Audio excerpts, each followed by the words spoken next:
Froskarnir kenndu sárlega í brjóstum vatnaliljurnar. Ég ætla að úða þær með fersku morgunlofti, sagði froskstelpan.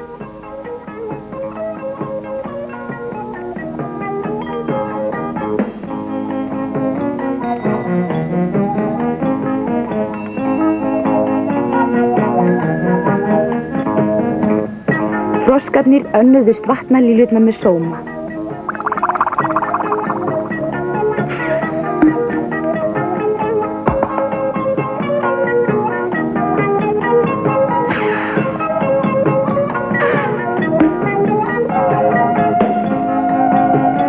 En þeir fundu enga brúði handa vatnaandanum.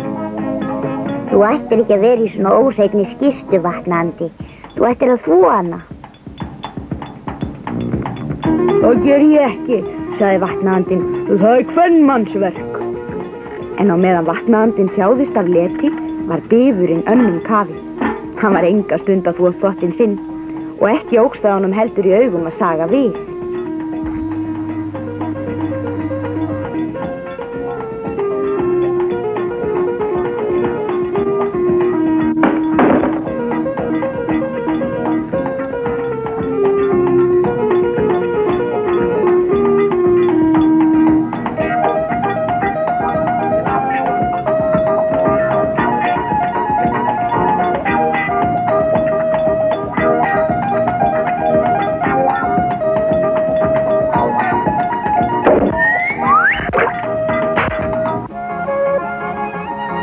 Svo þú kærir þig ekki að vinna kvenmannsverk.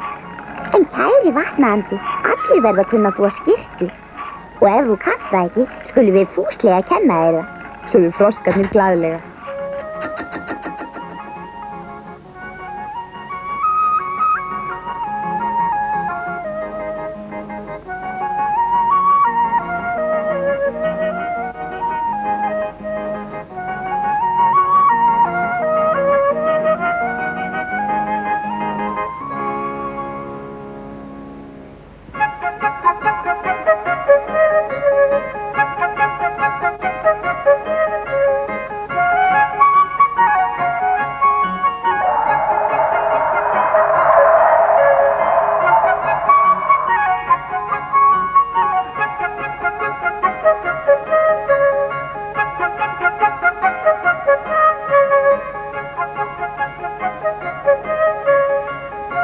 Þegar vatnaandinn var búinn að þvo skyrtuna, sögðu froskarnir.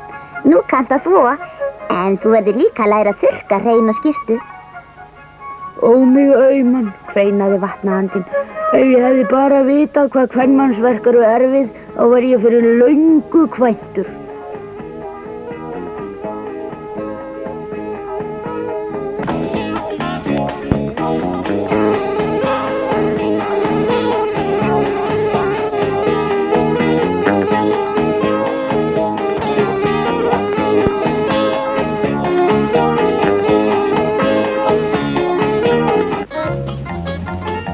Og svo fékk hann sér brúðkaupsskyrtu.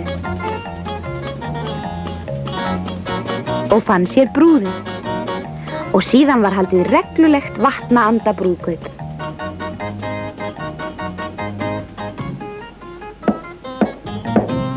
Og nú spyr ég ykkur bæði, viljið þið ganga saman grösugar grundir lífsins? Já, hvísluðu brúðhjónin hamingjusöm. Brúðhjónin fengu góða gjöf frá bifurnum, vegasalt, og froskarnir voru ekki seinir á sér að reyna það. Allt er gott ef endirinn er góður og þetta ævintýri okkar endaði líka svo sannarlega vel.